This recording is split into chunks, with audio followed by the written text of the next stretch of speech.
कोई भी बाधा, कोई भी विघ्न महाबली हनुमान की इस यात्रा को नहीं रोक सकता नल। जय श्री राम।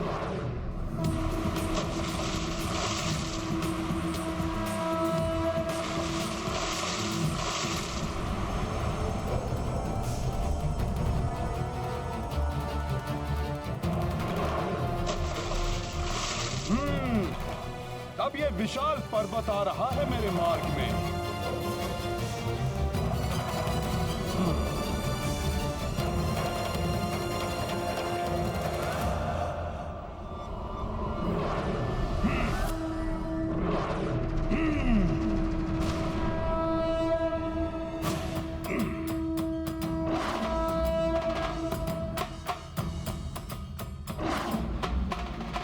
हनुमान जी की शक्ति के समक्ष तो बड़े से बड़े पर्वत भी कंकड़ के समान बिखर के रह जाएंगे।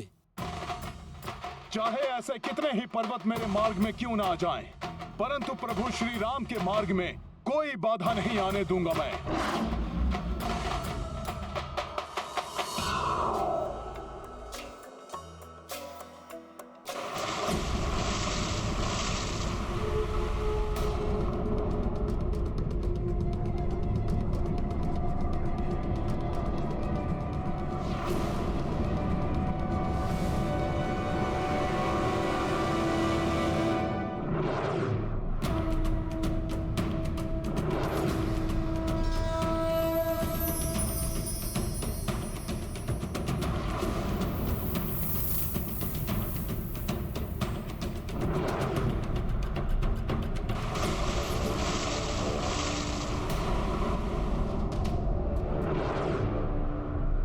पुनः आ गया ये पर्वत।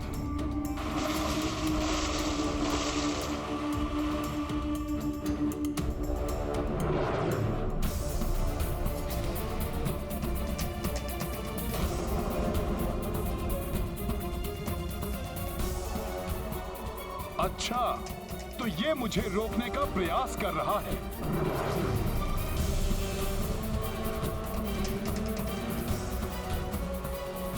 तुम्हारी भुजाएं मेरा मार्ग नहीं रोक सकेंगी पर्वतराज।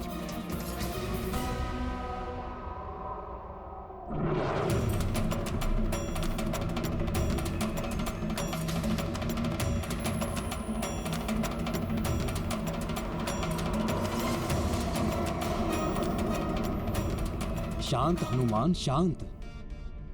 मैं आपका मार्ग रोक नहीं रहा हूं पवन पुत्र श्री राम भक्त हनुमान।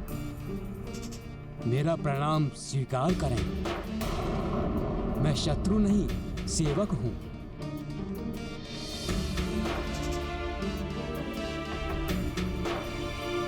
हे श्री राम भक्त हनुमान, आज आपके दर्शन पाकर मेरा जीवन धन्य हो गया। मेरे व्याकुल नयन सदियों से आपके दर्शन की प्रतीक्षा में तरस रहे थे। आज जाकर इन नेत्रों की ये साध पूर्ण हुई। हे श्री राम दूत, इस दीर्घ यात्रा में कुछ क्षण मुझ पर्वत पर विश्राम कर लीजिए। आपकी क्लांत हुई देह स्फूर्ति से भर उठेगी हनुमान। तब एक नवीन ऊर्जा के साथ पुनः आप श्री राम काज हेतु आगे बढ़ सकते हैं हनुमान। राम काज में विश्राम कैसा पर्वतराज? प्रभु का कार्य अविलंब पूर्ण करना है मुझे, और फिर मैं आप पर विश्राम क्यों करूं? मैं तो आपको जानता तक नहीं।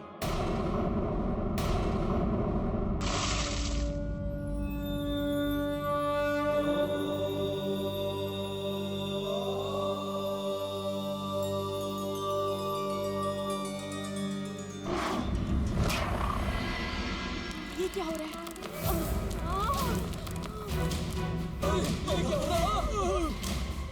पृथ्वी में कंपन हो रहा है।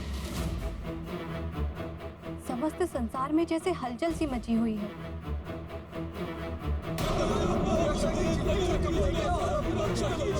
परंतु फिर भी प्रतीत हो रहा है जैसे कोई असाधारण, सुंदर और महान कार्य हो रहा हो।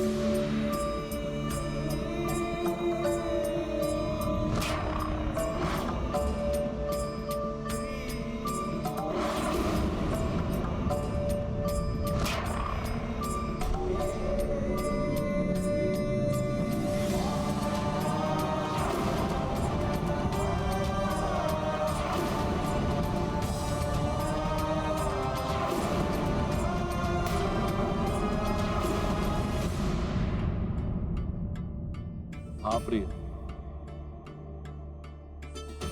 ये जो कांड घटित होना आरंभ हुआ है, ये सुंदर कांड है।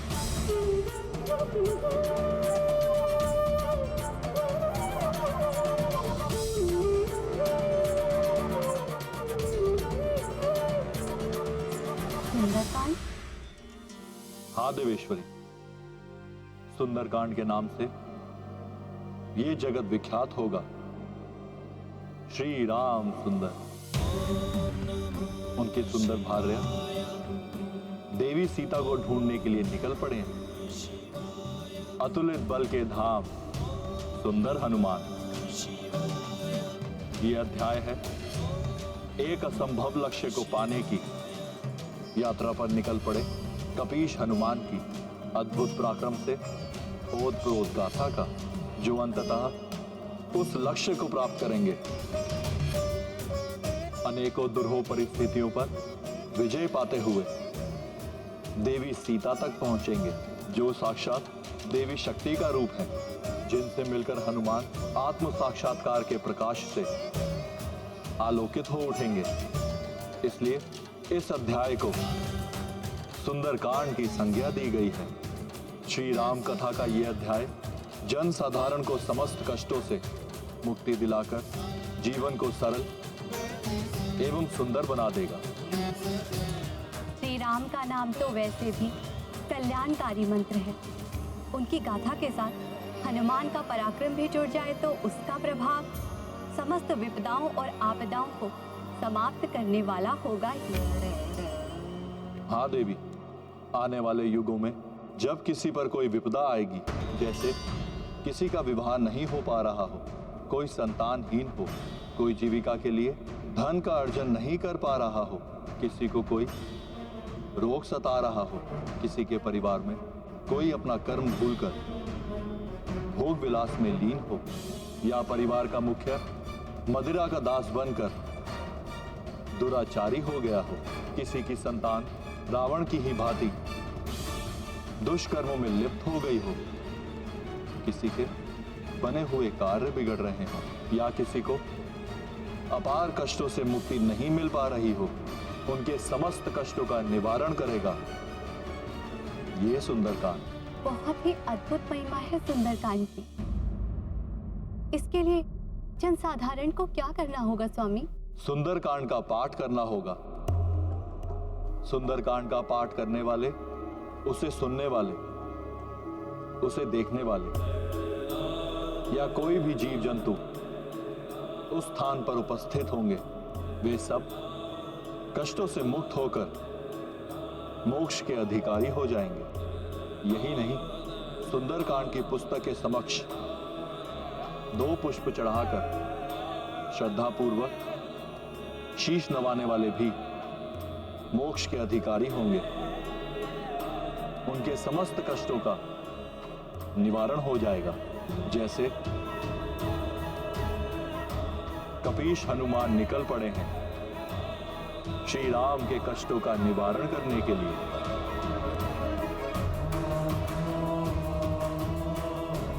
प्रिय, अकाल मृत्यु से भी बचाने की शक्ति है सुंदरकांड में। इसका पाठ करने और सुनने वाले को मृत्यु के मुख से भी खींचकर जीवित निकाल लाएगा ये सुंदरकांड।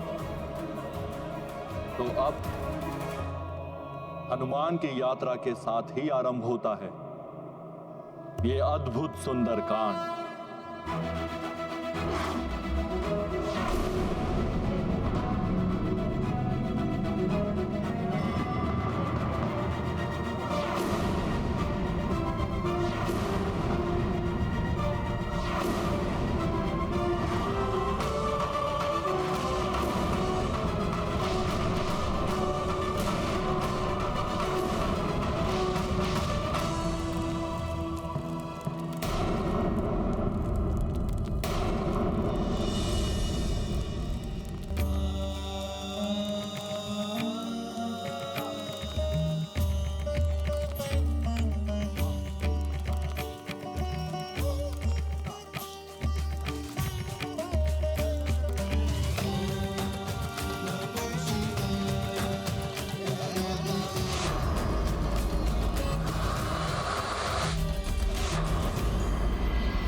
चलायु सोगा पताल तुरंता,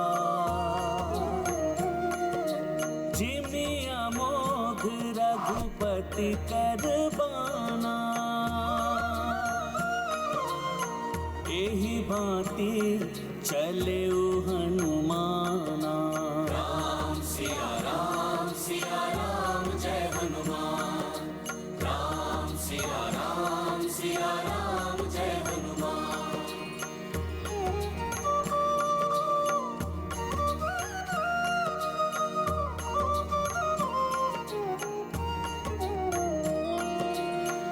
तीव्र विलक्षण गति के स्वामी, जय बजरंगी अंतर्यामी।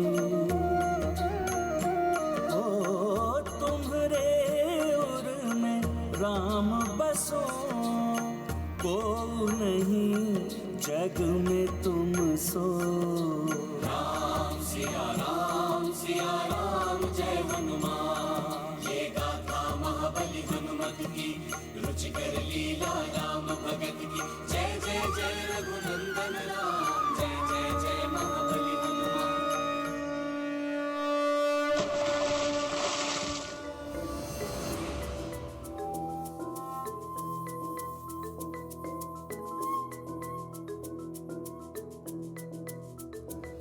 प्रणाम समुद्र देव।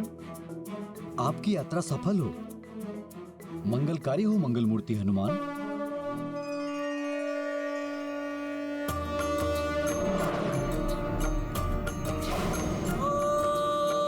राम काज को चले हनुमान, मेघराज दिए रस तो जल चर सब कपि दरस किए, उदधि भी आशीष दिए। राम सिया राम जय हनुमान, राम सिया राम जय हनुमान। ये गाथा महाबली हनुमत की, रुचिकर लीला राम भगत की। जय जय जय रघुनंदन राम, जय जय जय महाबली हनुमान।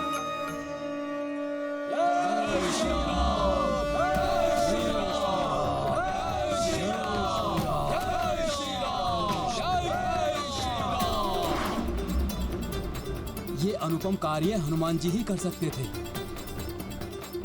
मेरा हृदय कहता है वे अवश्य ही सफल होंगे। हनुमान की ये अद्भुत उड़ान श्री राम के कार्य के लिए की गई सबसे बड़ी सेवा मानी जाएगी। हाँ काका श्री।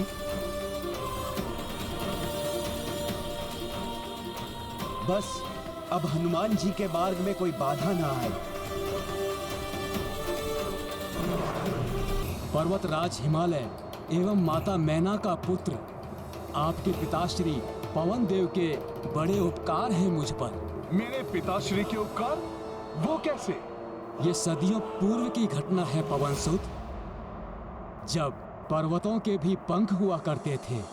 गिद्धों की भांति आकाश में ऊंचाई तक तीव्र गति से उड़ने की क्षमता हुआ करती थी पर्वतों में।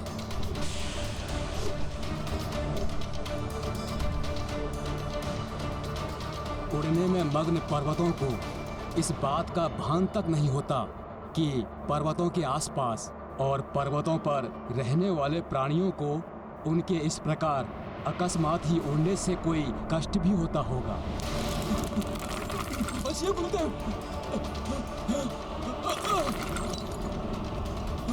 ये अकस्मात ही क्या होने लगा? पर्वतों को मनुष्यों एवं अन्य जीवधारियों के कष्टों की कोई चिंता नहीं थी। देवराज इंद्र से प्राणियों की यह दुर्दशा देखी नहीं गई। बहुत हो गया।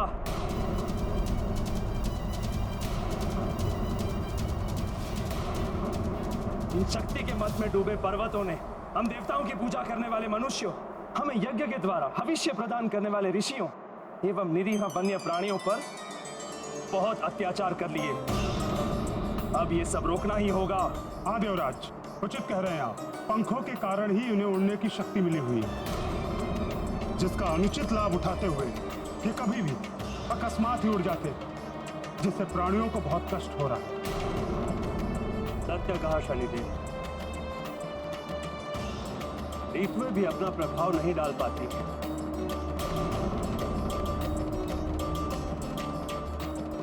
इन विशाल पर्वतों के उड़ने के कारण मेघ छिटक कर इधर उधर बिखर जाते हैं, जिसके कारण कहीं तो बाढ़ आदि आ जाती है तो किसी स्थान पर सूखा और अकाल की स्थिति उत्पन्न हो जाती है। हाँ वायुदेव, मनुष्य एवं प्राणियों के कष्ट तो जैसे इन्हें दिखाई नहीं दे रहे।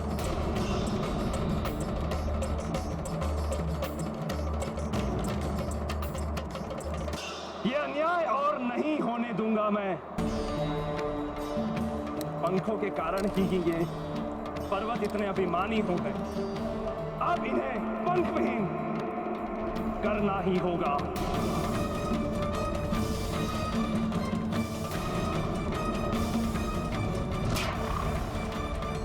ये क्या हुआ? देवराज इंद्र ने क्या किया? महाबली इंद्रदेव को रोकना तो किसी के लिए भी संभव नहीं था हनुमान।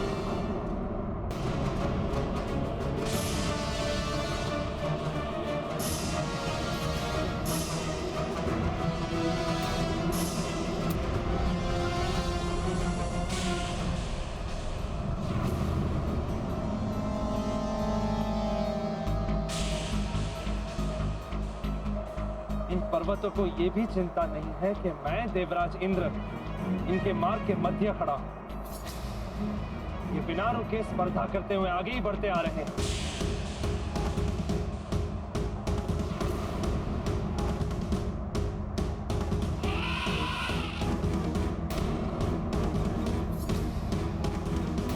बचाओ बचाओ, अरे रक्षा करो कोई, बचाओ।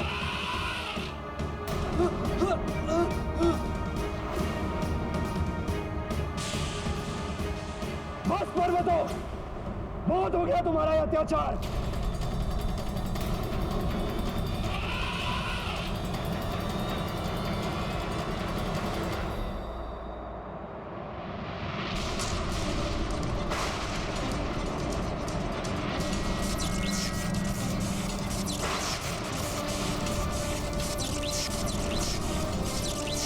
उड़न शक्ति के मद में चोर पर्वतों, तुम जो ये विनाश लीला की क्रीड़ा कर रहे हो, इसका दंड तुम्हें अवश्य मिलेगा।